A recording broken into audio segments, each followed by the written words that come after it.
And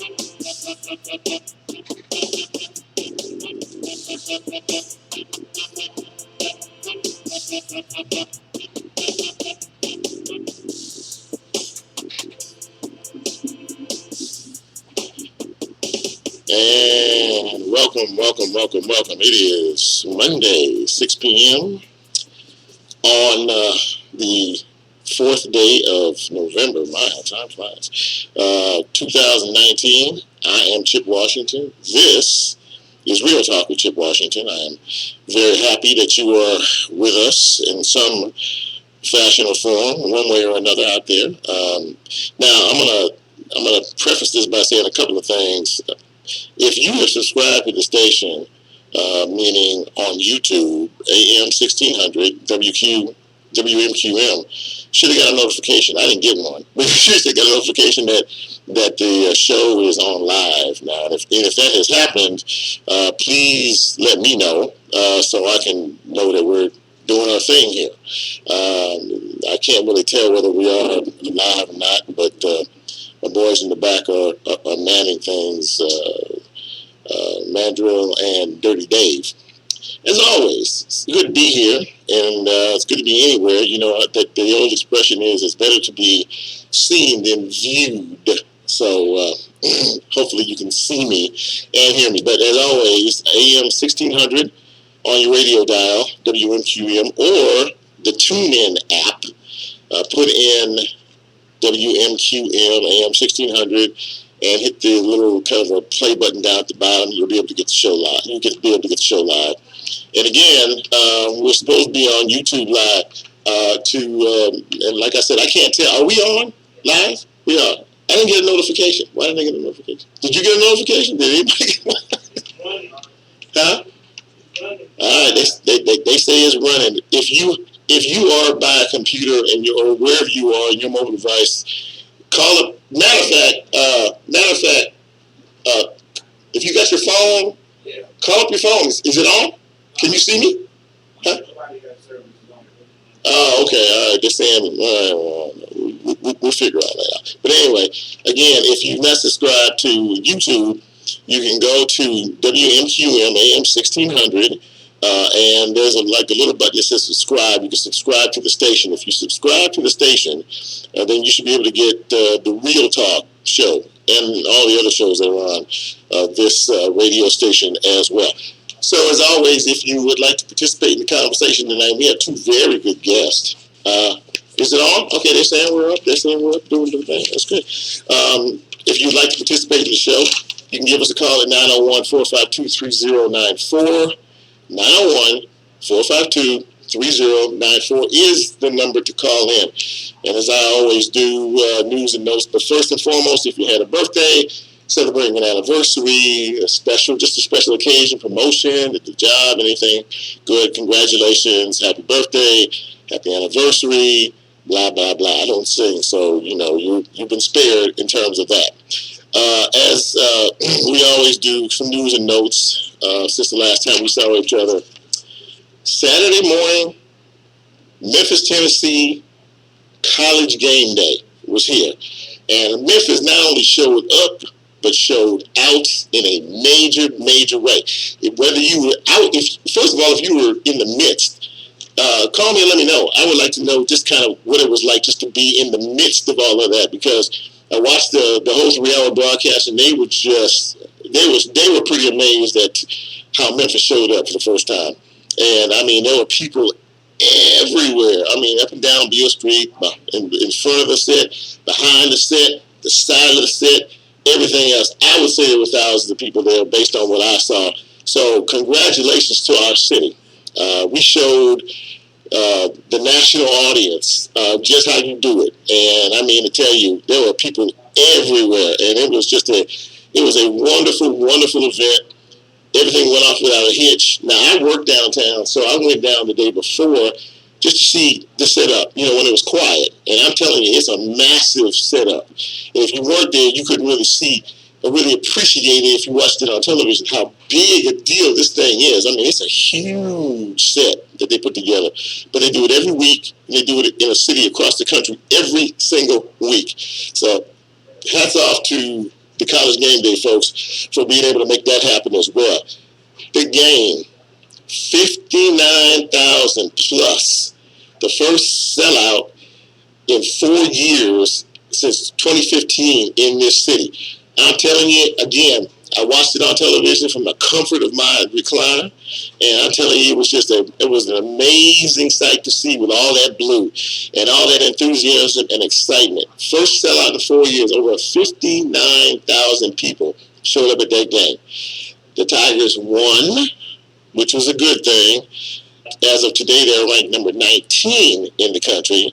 SMU dropped to number 23 in the country. So, yeah, that was a big deal. That was a really, really big deal. But I'm going to say something here about this football deal. It was a beautiful game. Too many penalties. The refs were awful. They were awful. And if you agree with me, give me a thumbs up. They were terrible. But I will say this. If Memphis plans to go any farther, and really, really capitalize on the big stuff, you got to play defense. You can't give up 40, 50 points a game every game and expect that your offense is going to outscore their offense. Defense. Stop some folks. But it was a great day. It was a great day. It was a great game. It was a great atmosphere. Congratulations to the city of Memphis for pulling this thing off. It was huge, and I think that this may have been their first time, but it won't be their last time.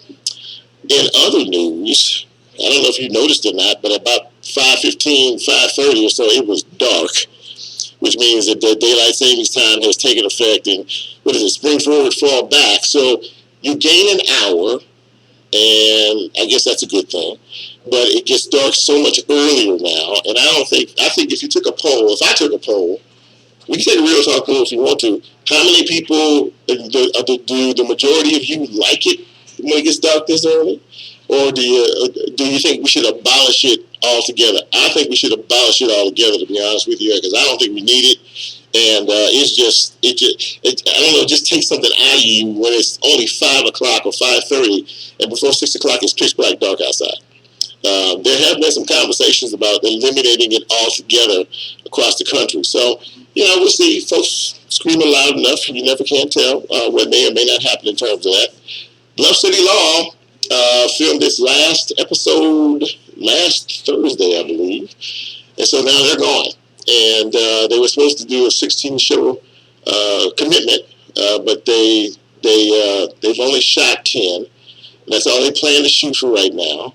A decision will be made as to the fate of the show, the other 6 episodes that they committed to 16 episodes back in the fall.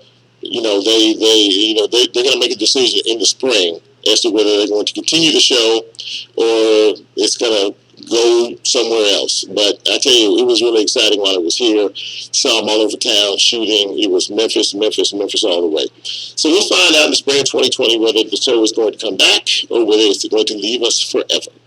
In other news, Memphis Light, Gas, and Water presents its 2020 budget to the City Council tomorrow. Last 2 years, of course, the City Council did not pass the rate increase that the company needed in order to make some of the infrastructure repairs that are so desperately needed in this city.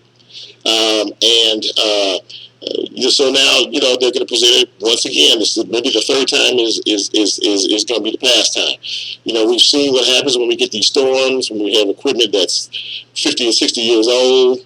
And so we know what happens. And in my little feeble mind, I'm thinking the election is over for the most part. So now that they can concentrate on actually moving things forward. So we'll see what happens. 2 more notes, and then we'll take a break, and then we're gonna start this. Hopefully, we'll kick this thing off here.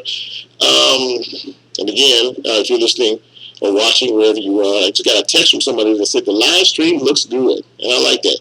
You like me in red? What do you think? I like red. Red is like one of my favorite colors, so I like that. Blue is my favorite color, but red looks not bad on that background. The chicken sandwich from Popeye is back. If anybody's interested, I don't think we have the fever that we had the first time it came out, but it's back now.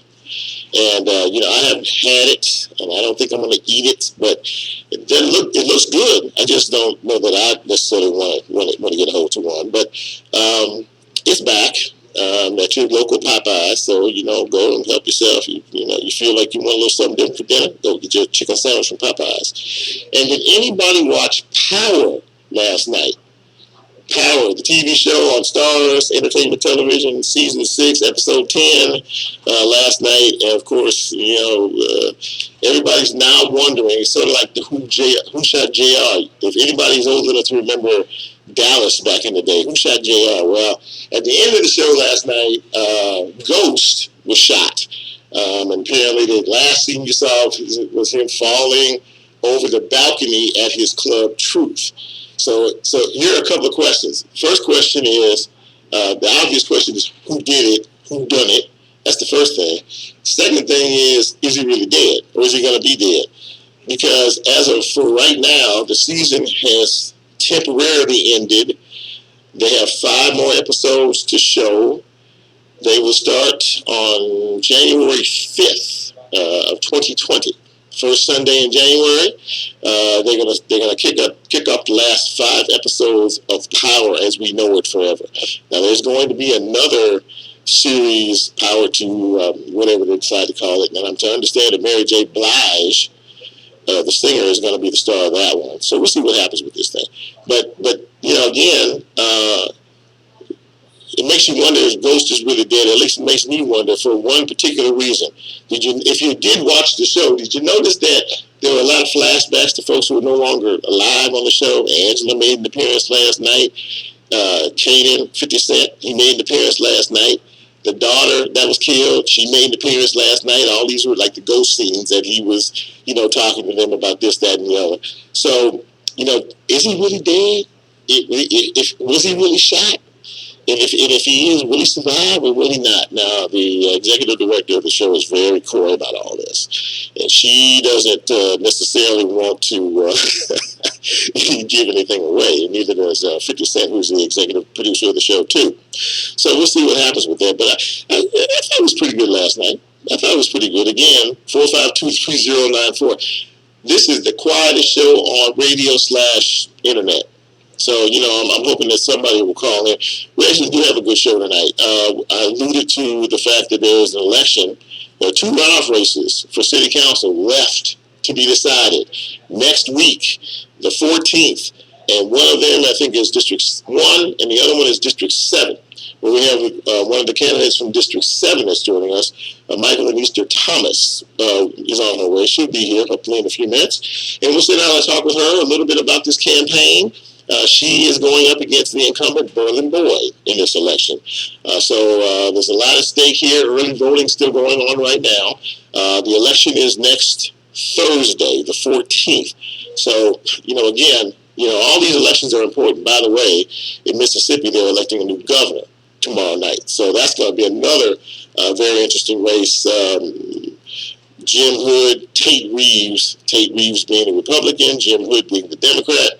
Right now, they're in a statistical dead heat. So we'll see what happens in terms of that race as well. But locally, there are 2 races. The District 1 race features the appointed individual, Sherman Greer, versus Rhonda Logan.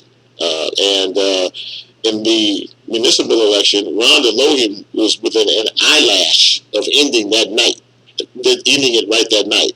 But she does have a runoff election against Sherman Greer next week. And again, Michael and Easter Thomas is running against Berlin Boyd.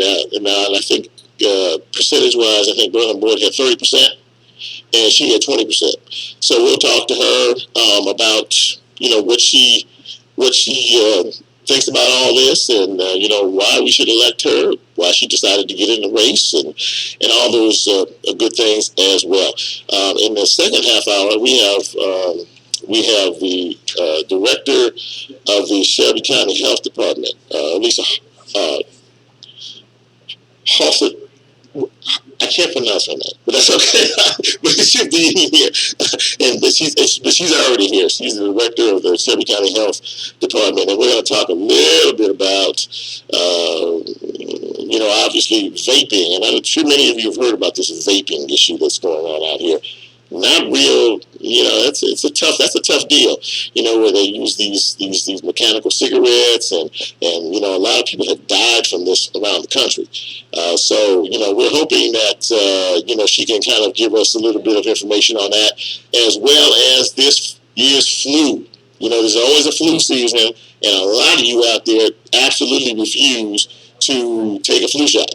And you think that taking a flu shot is worse than I don't know anything else. So we're going to talk about why it is that you need to take a flu shot, and just some general health type related things. I did hear that there was the first flu related death was in Arkansas today. So we're going to take a quick break. And when we come back, hopefully we will have my first guest here, which is Michael and Easter Thomas, to talk a little bit about the District 7 City Council runoff race. We'll have that and a whole lot more. You are listening to Real Talk. I am Chip Washington. Happy Monday. We're going to take a quick break, Dirty, and we will be right back. Don't you go anywhere. This is right here. Yeah, she's Michael. He's the top. Bring her in. She's here.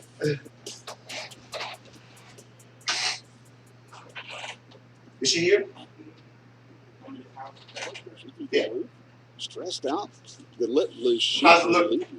Dave Brown sent a text said the live stream looking good. The Sheep's Catering and Dining Restaurant is there for you. Look good. They can cater your meal. Hey, there she is.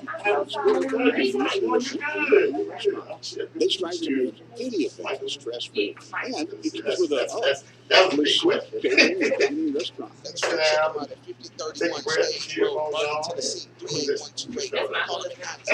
Hello, husband. Hey, how y'all doing? You're more than welcome. You're more than welcome. Did you know it's against the law to operate a motor vehicle without proper insurance in Tennessee, Mississippi, and Arkansas? Stop breaking the law and call me. I can help. I'm Myron Mills, your insurance guy. If good, affordable auto insurance is what you're in the market for, I got you covered. All for good service and a number of trusted carriers to get you the lowest rates possible. I can even file your SR22 to get you back in the driver's seat in no time. So don't be riding dirty. Let me start your auto insurance quote today. Call me, Myron Mays, your insurance guy, at 901-451-9711. That's 901-451-9711. You're busy young lady. No one wants to go around with rough-looking nails, do they? Do you? Well, of course not. Let the Nail Lounge help you with that. Kilo Carter and a fine group of professionals will pamper you while you sit back, relax, and enjoy this fabulous service. Upscale and elegant, it's a unisex salon, and cocktails are served with every service. The Nail Lounge, located at 376 Perkins Extended Suite 205, home of the $25 salon special every Tuesday. Call to make your appointment today at 901-421-5320. That's 901-421-5320. The Nail Lounge. You'll look good because they are good. You ready to go back?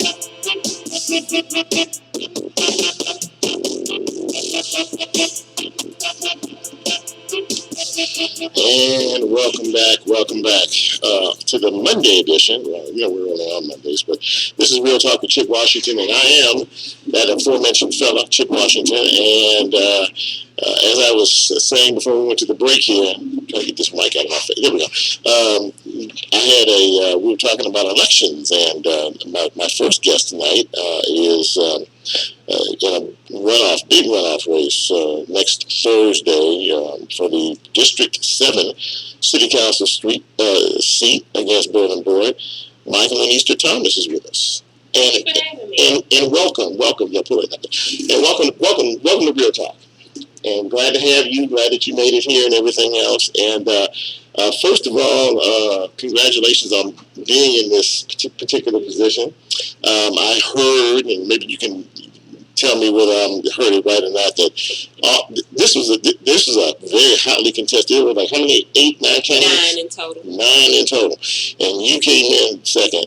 Boy and Boy had 30%. You had 20%. 21%. Okay. See, it makes a difference. That's right. Check the hose. I like that. 21%.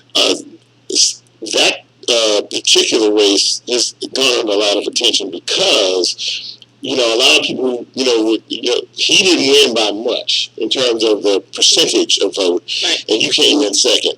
I'm told that the rest of the candidates all are backing you. Am I correct in that assumption? Yes, and we're grateful for that, and it takes a lot, because we had the largest race out of any race in the city election. So to have the other candidates come and say, we want change too, we going against him too. That's what every single candidate went on, was we have to remove the incumbent. So it was like, all right, well, since it's what you ran on, let's go ahead and take that further. And they're backing that up, are they? Mm-hmm. Okay, well, that's a good thing. So let's get into this a little bit. First of all, tell us, I guess my first question, obviously, is when you decide to make an undertaking like this, there's a lot that goes into that decision. Tell me how it is that you decided that you wanted to run to represent your district. Well, one, it took a lot of prayer and fasting, but I'm from the area, grew up in the area, and always been involved in service in my community. And so when I went away to grad school in New York, came back, moved, founded a nonprofit called Our Grass, Our Roots. And what we do is a lot of collaboration amongst organizations in North Memphis and Fraser. And so doing that work, and then also I'm a public school educator. So in that scene, you're seeing how, issues are coming to play and how communities are not being served and prioritized. And you see who's the first line of what you need, and that's your local government. So just knowing that I'm doing work in the schools, so I'm serving the youth, then I'm also serving my community. But in order to do that the best way that I can, we have to have new leadership for our district. So you're a teacher? Yes, I'm an educator. Mm-hmm. Okay. SCS High School. What is it? SCS High School. I'm at Overton. SCS High School. Mm-hmm. Did you say Overton? No, I'm at Overton. Okay, very good. All right, yeah, we're Overton.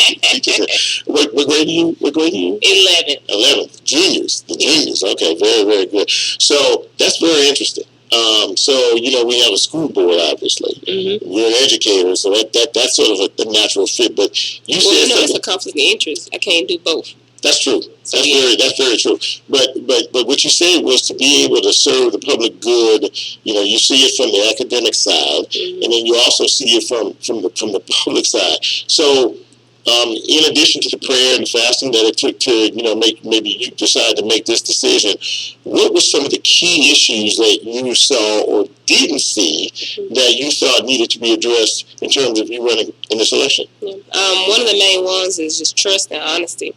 With a representative who is, their job is to serve the people who elected them in that seat, you have to do your best at being sure you're going to answer constituent calls, that you're going to take their needs into priority, and that you are going to make the decisions that's going to positively impact the majority of folks the best way that you can. Mm-hmm. And so if you can't trust that your person is going in there and making decisions for you or the people's interests and not their own, then we can't get anywhere in our communities and our neighborhoods.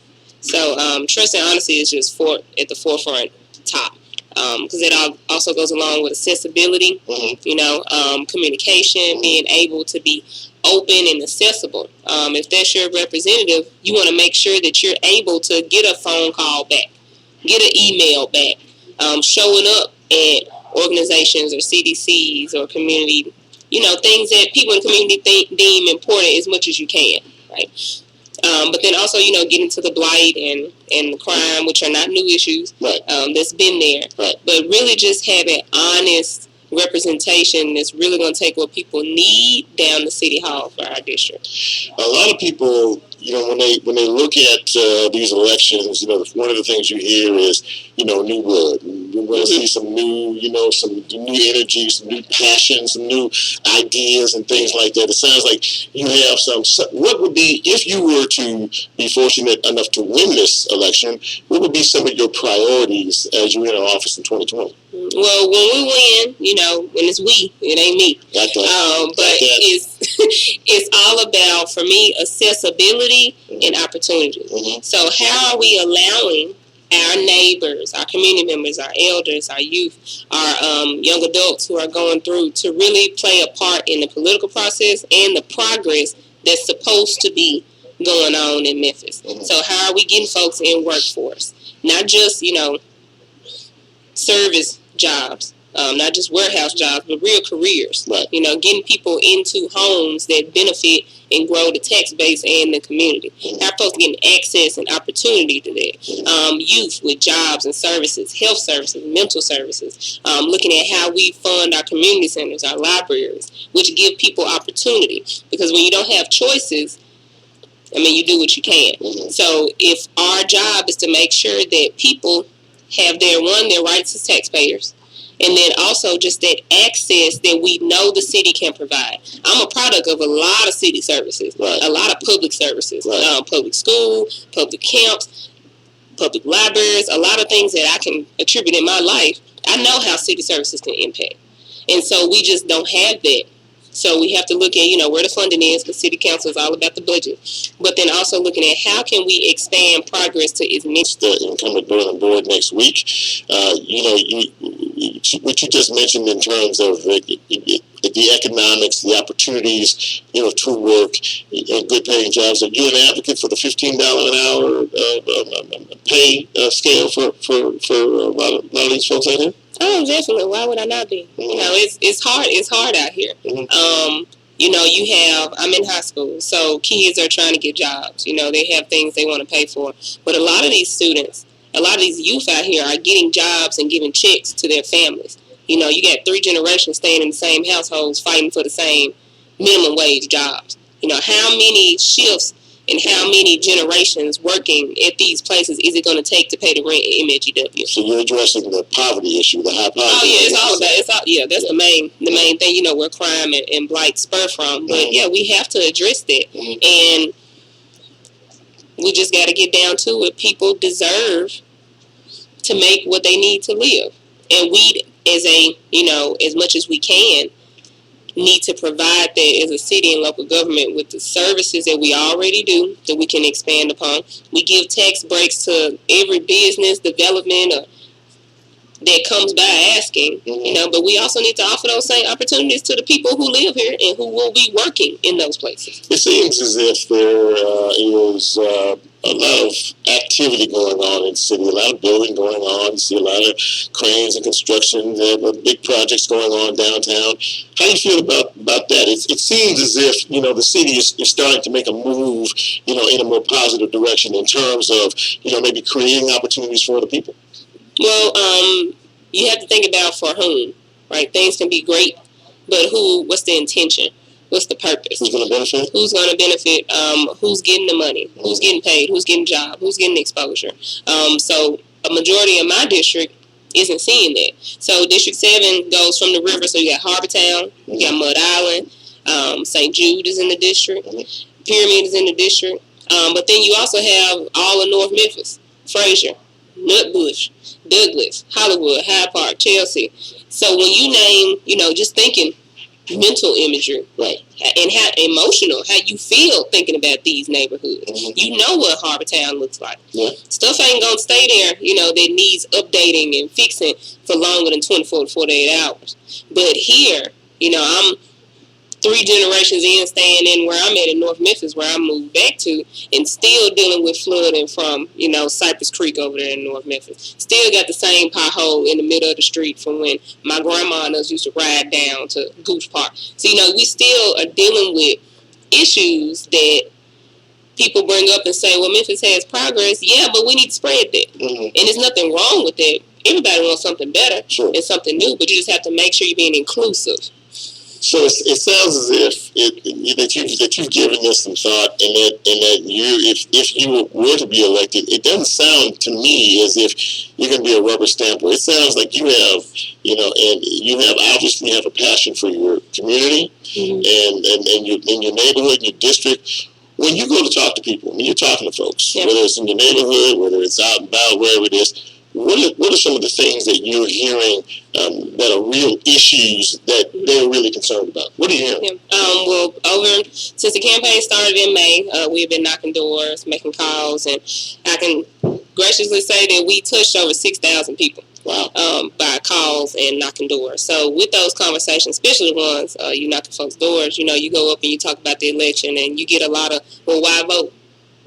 Why does it concern me? So then, we flip it around and say, well, what do you care about? Let's talk about that. And a lot of them have talked about blight, have talked about services for the youth, how to deter them from crime and give them more opportunities, support for the elders in these diminishing houses that they're still living in, that might have holes in the roof and holes in the back and things that need patching and insulation, and the utility bills are $1,100, $1,200. These are things, what people care about. Also, people care about what they see, because if they only see dismal, negative images in their communities, how is that going to make them feel about their place in this city? Having said what you just said, and we were with Michael and Easter Thomas, who was a candidate for City Council District 7, what can you do about that?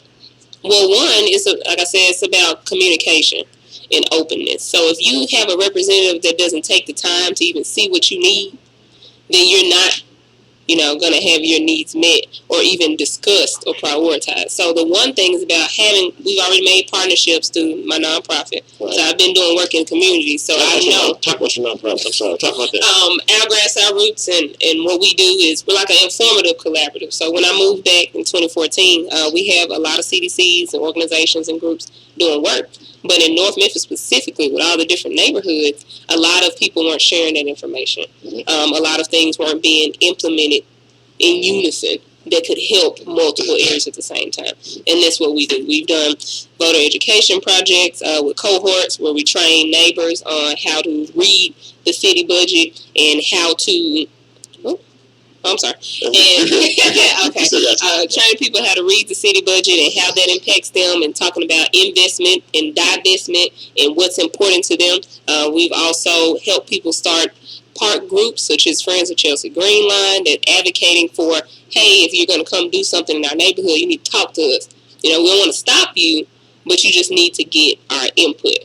So main things focusing around empowering people to use their voices and letting folks know that assets are in the community that can also be partnered with what, money and funds coming from outside to really build it for what folks need. So within that work in a nonprofit, really seeing how listening and being able to have conversation is key.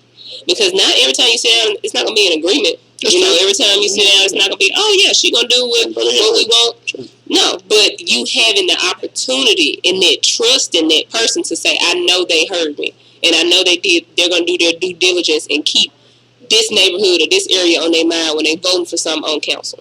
I'm going to backtrack a minute because when we started this conversation, you said there were 9 people that ran for this seat. Yeah. Which in and of itself says something in terms of what I'm thinking about anyway. But how were you able to differentiate yourself enough from, say, you and Berlin Boyd, there's still 7 other folks involved in this race. How were you able to differentiate yourself, do you think, to really get folks' attention to go, she might have something here? Well, I think, like you said, with 8 folks running against the incumbent, every one of them 8s was like, we got to remove Boyd. Sure. Like, that was the main point of it. And he did his thing on his own, so we didn't have to spend a lot of time talking about him. But we just really used our time efficiently and did groundwork. And a lot of people, didn't know me because in my nonprofit, I didn't put my name out. Right. I wasn't the type of person to be out in the front. I'm an observer. I'm going to sit in the back corner, look at everything, take it down. How to move, right? How can I support you? Sure. Instead of being in the forefront. So that was a little shift for me.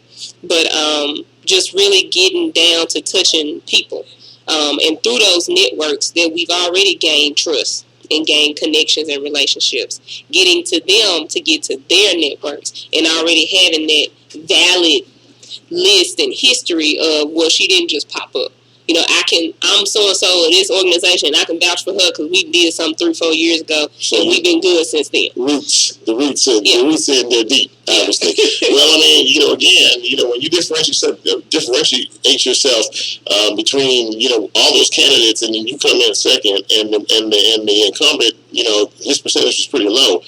It seems to be a bit of a signal sent there, but I'm going to give you, this is the last word. And again, we're speaking with Michael and Easter Thomas, who is a candidate in the runoff race for City Council District 7, which is next Thursday. The early voting, she gave me some notes here. Early voting is October 25th through November 9th. And so you still have time to early vote, and the election day is November 14th. Why should people go to the polls and vote for you?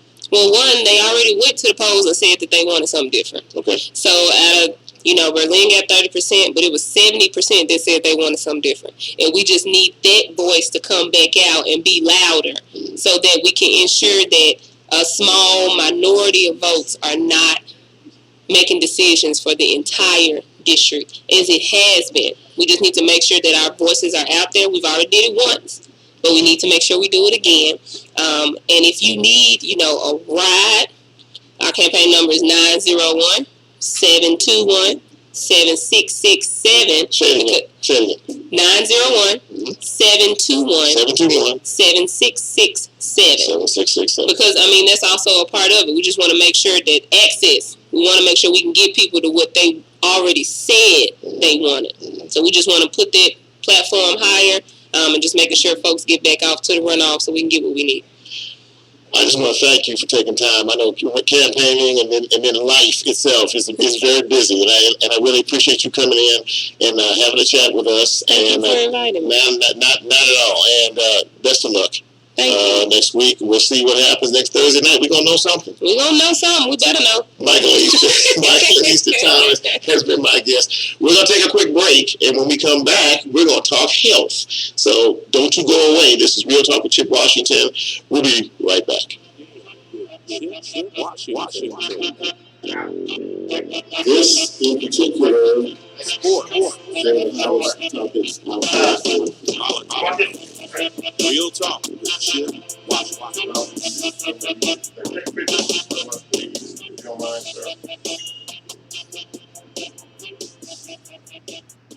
No one wants to go around with rough-looking nails or feet, do they? Do you? Well, of course not. Let the Nail Lounge help you. Keela Carter and a fine group of professionals will pamper you while you sit back, relax, and enjoy this fabulous service. Upscale and elegant. It's a unisex salon, and cocktails are served with every service. The Nail Lounge, located at 376 Perkins Extended, Suite 205. Home of the $25 shellac special every Tuesday. Call to make your appointment today at 901-421-5320. That's 901-421-5320. The Nail Lounge. You'll look good because they are good. Life is uncertain, and more than often it's out of our control. But here's one thing you do have control over, and that's being properly insured. I'm Myron Mays, your insurance guy. Everyone needs insurance, and that means you. Whether you need coverage for your auto, home life, or your business, I can get you covered with quality carriers with rates that'll fit any budget. So let me start your insurance quote today. Call me, Myron Mays, your insurance guy, at 901-451-9711. That's 901-451-9711. No one wants to...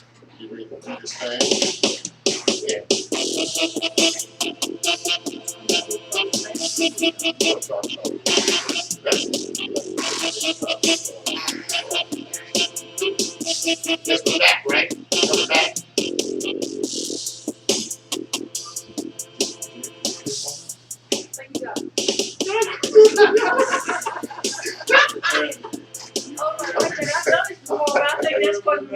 Yeah, I know. That's right. Good job. And welcome back to Real Talk on this Monday, November 4th, 2019. And I'm your host, Chip Washington. Welcome into Real Talk. And now we're going to talk a little bit about health. We all need to be healthy. We all want to try to be healthy, even though I'm coming down a little cold or something, but that's okay with that. We are very fortunate to have with us the director of the Shelby County Health Department. And I'm going to let you say it because I'm awful with names. I really am. So tell everybody who you are. Sure. I Elisa Lisa Householder. Householder. Yes. Dr. Householder. Absolutely. So, first of all, thank you so much for being with us. Thank you for having me. Really, really appreciate it. I might call you Dr. A during the interview. Well, they call me Dr. H at Okay. work. Dr. H. I'll call you Dr. H. Okay. If you're good with that, I'm good with that too. Okay. Well, first of all, tell us a little bit. Now, you haven't been with us too long. Tell me, how long have you been with over the health department? Well, actually, it'll be 4 years in January. Are you serious? I'm serious. Oh my God, time just flies. It does. Has it gone by fast for you? It has. It really has. Yeah. Okay. So, okay, I wanted to hear you here because there were a couple of issues in particular that I wanted to talk about. But first, this vaping issue that seems to be a nationwide thing. First of all, if you wouldn't mind explaining what that is, and then we've seen deaths from this as well. So kind of walk us through a little bit about this whole vaping issue, if you wouldn't mind. Well, the vaping, Juul, you can call them all different kinds of things. Mm-hmm. They're electronic nicotine delivery systems. Right. And they were started in part because people couldn't smoke in public places. And there's a lot of advertising that says this can help you stop smoking. There's no proof that using any vaping product will help a person quit using nicotine. Oh. But they are delivering nicotine, which is an addictive substance, Mm-hmm. and there's been significant marketing even to young people. Mm-hmm. So what we know is in recent months, we've had almost 2,000 people in the United States get sick from vaping-related illness. The Centers for Disease Control and Prevention are still investigating to understand what the root cause of that is, Right. but we do know it's correlated with vaping. Okay. Now, there have been some deaths associated with it too. There's been deaths associated with it, and we've had 2 in Tennessee, and both of those were in West Tennessee, but not Shelby County. Okay, and the direct result of that is what exactly? They're inhaling something that is Well, what so they don't know the root cause of it, but what we know is it's causing a lung disease. Okay, so it's affecting their lungs. It's affecting their lungs, and people start out with what you would usually have when you have a cold. Mm-hmm. So you'll have some cough, a little bit of shortness of breath, but it progresses over days to weeks, and then people develop respiratory failure as a result, and then can die as a result of respiratory failure. And most of the individuals, so about half, have been 25 or younger. So this is occurring in people who are generally very healthy and would not typically get this sick. There is some belief that THC oil has been involved in some of the vaping, but it's not necessarily proven that all of the individuals who have become sick were vaping THC oil. Now that is one of the ingredients in marijuana. Or yes. Yes. The THC oil, is that what you said? Yes. Okay. That's another thing that is becoming a very big thing. You're a doctor, and you obviously have to be on top of all of this. Is there medical evidence to show that that particular THC or whatever the ingredient is does have healing properties and medicinal properties for people? What's your take on that? So far as I want to clarify, although I have a doctorate, I'm a nurse by training. That's okay. So I generally let people know that. All right. So I don't want to confuse anybody. Well, Dr. H on this show. Yes, Dr. H, yes. There's I actually leave it up to the policymakers to make decisions on whether or not marijuana for medicinal purposes should be made available or not. Right. There is mixed research out there. Right. There's some research that would indicate that it does have some medicinal properties, but we also know that it can be viewed as addictive, and for young people, it can be a gateway drug to other substances. It seems like people are always trying to find the next high. We talk about that all the time. We see fentanyl. We see a lot of different things that are just taking folks out. I mean, literally, the combination of drugs, a certain type of drugs, are fatal. And we see this. We see evidence of this all the time. How troubling is that for you to see? Well, it's really troubling for me because we have very young people who die from substances. Yes. We have people's mothers, fathers, brothers, sisters. So it's not just the loss of that life, but it's the impact on their families and on our communities at large. But, we have a lot more research around addiction and what that means. And for many, many years, we viewed addiction as a moral failing, a behavioral disorder. And what we do know is it's a brain disorder. Mm-hmm. So the more that an individual can avoid using substances, including nicotine, then they're less likely to get exposed and addicted to it over time. Wow, I mean, yeah, because when you hear those stories, and it's not like it's something new, it's been around for a while, but you still continue to hear those stories, story after story after story, sadness and death and things like that, and people don't realize the impact, but obviously the desire to get that high or to be in that particular element, it seems pretty great to me, doesn't it? I mean, it's almost like you said, it's an addictive thing. Well, it's really a brain disorder. Okay. So what we know is, particularly with opioids, Yeah. is that the opioid connects to the dopamine center in our brain. Mm-hmm. And over time, our brains don't produce the dopamine that it typically will. Mm-hmm. And so it's not like people can control their urge to use opioids once they become physically dependent upon it. We actually don't use the word addiction anymore. We use the word opioid use disorder or substance use disorder. Wow. To help people think about it like a chronic illness. I was going to say, that sounds a little bit more, it sounds deeper, I think. It has more meaning, I think. Yeah. Well, I and again, if y'all want to chime in on this, 452-3094 is the number to get in to have this conversation. I'm sitting here with Dr. H. Haushalter, Yes. who is the director of the Shelby County Health Department. And, of course, we're getting into the fall of the year. We're into the fall of the year, getting into the winter of the year. And what do we hear about? We hear about the good old flu. And so every year there seems to be a battle between the medical community and the general population out there as to getting a flu shot. And, does it really work? There are so many people who have when you talk about flu shot, they don't want to hear about it. I'm not trying to. Now, I'm going to tell you right now, I took my flu shot. Thank you. I have my flu shot. So talk to me a little bit about just kind of the misconception of it, how important it is. The statistics are staggering. If people really knew how many folks died of the flu or flu-related illnesses, you think they might change their tune. But talk a little bit about all that. So the myth generally is that if you take the flu shot, you're going to get the flu. That's right. That's a myth. That's a myth. You hear that, people? It's a myth. It's not true. It's not true. Okay. The virus that's used to make the flu vaccine is dead, so it can't give you the flu. Some people, though, will have a little bit of achiness and soreness where they've gotten the vaccine, and generally that's manageable by aspirin or something, Tylenol or Advil or something like that, and it usually will only last a day or two. I get my flu shot every year. I've never had any of those symptoms, and so that that's even a small number who will have some soreness at the site. But it's very difficult for people to get away from that thought that it gives you the flu. Mm-hmm. The other is, you may remember, it's been many years ago that some people developed Guillain-Barré syndrome. Yes. And so people are still fearful that they could have some really bad reaction to the flu vaccine, and they hold on to that story from many years ago. Tell for people who don't know, tell us what is Guillain-Barré? What is that? What is that symptom? So it's a paralyzing illness that begins at your feet and works its way up to ultimately a person doesn't have the ability to breathe.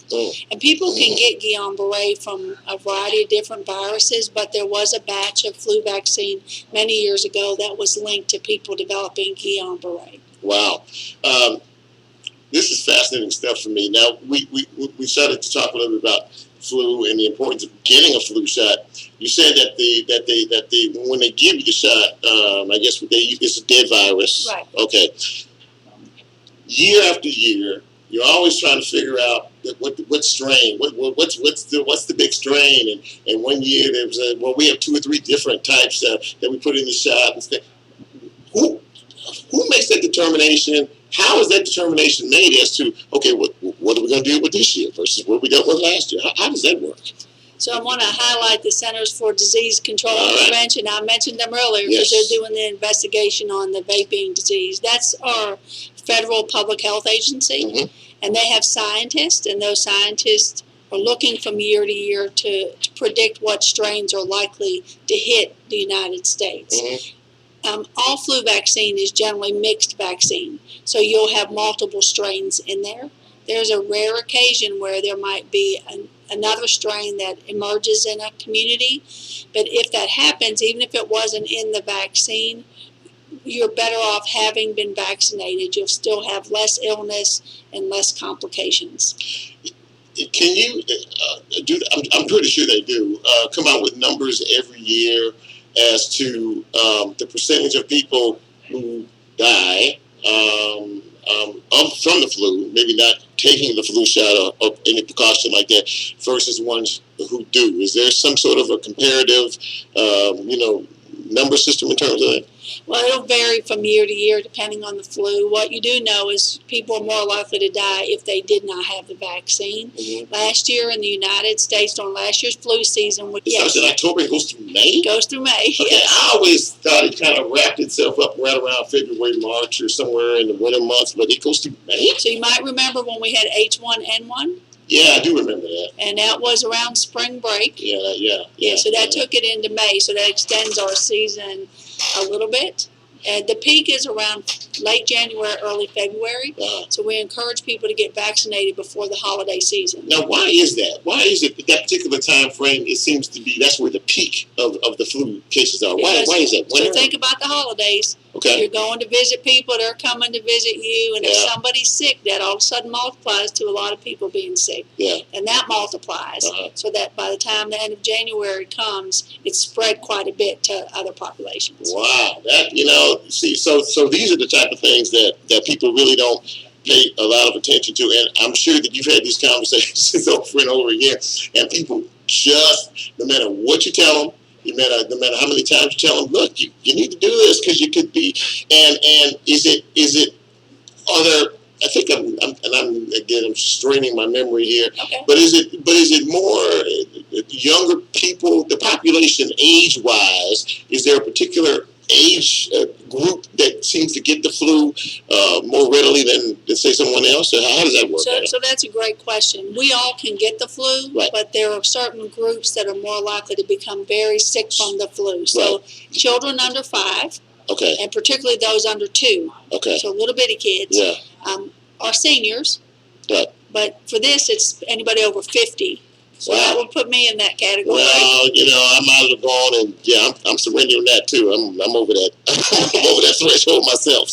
And then people with chronic illnesses. So people who have diabetes, heart disease, and other things will have more illness as a result of the flu. And if you have something where you have like your resistance is low, or you're the ability to be able to fight off these type things or whatever.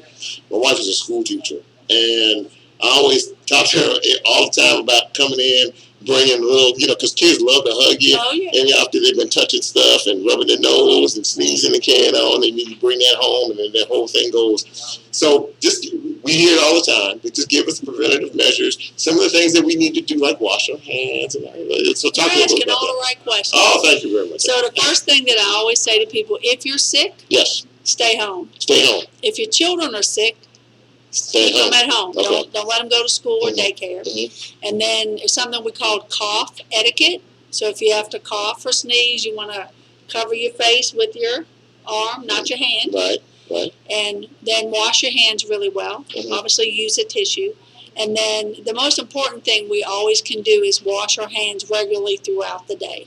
Obviously before you eat, after you eat, you want to use hot water, soap, and you want to wash them long enough to get them clean. So that's usually, if in your brain you're singing the ABC song, that's going to be long enough. That's interesting as well. See, now, talk to me. This is the last thing I'm gonna hit you with. Okay. Hand sanitizer. We all using hand sanitizer. I use it. It's at every job. It's at every place. They got this wipes and the whole 9 yards. How effective is that in your mind? So it's effective if you use it according to the directions. Meaning? So you have to put enough on there, and you have to rub your hands long enough. Yeah. To have killed the germs. Okay. And then most of them will say they're 97 to 99% effective. Yeah. But it's not like that quick little, you have to really rub. Yeah. I prefer soap and water. Okay. Soap and water is always the best, right? Yeah. The hot water, warm water, hot water kills those germs, right? Yes, and the friction. And the friction? Yeah. Okay. Gets them off. Well, Dr. Hallfather, I am so happy that you came. Well, thank you for having me. First and foremost, you've given us an education. So that you people out there who are you listening to this show, or you're watching this show, or you're going to watch it later, remember what we discussed here, and hopefully that, and if you get sick, don't come around me, okay? Because I'm susceptible, I get sick. Dr. Ace, thank you so much for being here. I really appreciate it. Dirty, we're going to take a quick one, and when we come back, we're going to wrap things up on this edition of Real Talk. I'm Chip Washington. Been a great show so far. We'll be right back. Thank you so much. Thank you. Oh my God.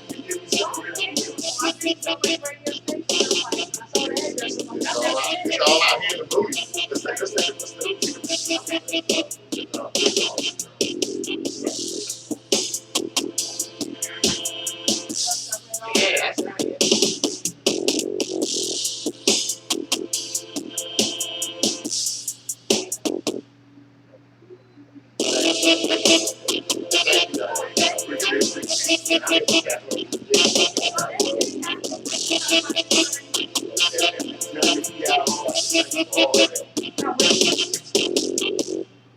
Very good. I'm going to leave my purse with you. No. Thank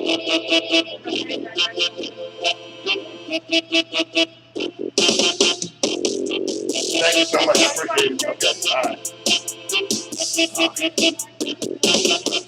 We'll close down here.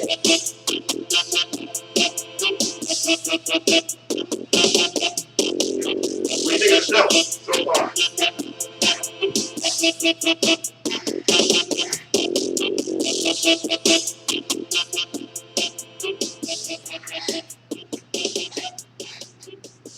And welcome back. This has been a really, really good show, and I hope that you all out there have appreciated what you've seen and what you have heard. More importantly, Michael and Easter Thomas was here earlier. If you missed her, she is in the runoff for the District 7 City Council seat against Berlin Boyd. The early voting ends this weekend. The election is on the 14th of November, so get out and vote for whoever it is you choose. There are 2 runoff races. There's one in District 1, Sherman Greer, Rhonda Logan, and then District 7, Michael and Easter Thomas against the incumbent Berlin Boyd. So whoever it is that you decide you want to vote for to represent you, please get out and do so. We also had Dr. Haushalter, who was just with us. Dr. Haushalter is the director of the Shelby County Health Department, and she talked to us and gave us some really good information about vaping. Also talked a little bit about, a lot about the flu. And again, we're in the midst of flu season. The weather is doing all kind of nutty, crazy things. We're starting to get a little cold now in the evening times, and it's kind of hard to figure out how to dress, some of these days. But you have to be mindful. The older you get, and I say this because I'm getting older, that you have to be more mindful of your health, and you have to be more mindful of who you're around. But people always ask, when you get sick and you're not feeling well, how'd you get it? How'd you get that cold? How'd you get a cold or whatever? You don't know if you're walking in a room where somebody has sneezed, or somebody has blown their nose and they want to come up and hug you. And I do security at my church, and so when I tend to greet a lot of folks when I'm at church on Sundays. And but when I get home, the first thing I do is wash my hands really, really good. Not because there's anything against anybody else, but you're touching a lot of folks, and you don't know where they've been, where their hands have been. I guess that's probably a better way to say that, I guess. But I've enjoyed this night. I hope you have as well. Again, before we leave, the show is being streamed live on YouTube. You can see it on YouTube in about an hour or so, I guess, as in archives. And also, we will link the show to my Facebook page. So we'll get the link and we'll send it to my Facebook page. So there really is no excuse for you not to hear or see this program. So I want to see some numbers that indicate that you've seen or heard this program. And as always, if there's anything that you think that we should be talking about here, feel free to hit me up on my Facebook page. There's ways to contact me and let me know what you think is good, what you think we need to do, what you want to hear. We have some interesting shows coming up the next few weeks as we get into the holiday season and at the end of the year. But as always, I don't hear my theme music, but I guess we're getting close to getting out of here. I just want to to say thank you for your support. If you're supporting this program, if you think we're doing something good, please tell somebody else. We want to pass on the good news, so to speak. So if the Lord says so, same time, same station, all that kind of good stuff. Be good to one another, love each other, take care of each other. God bless you. I'm Chip, and I'm out.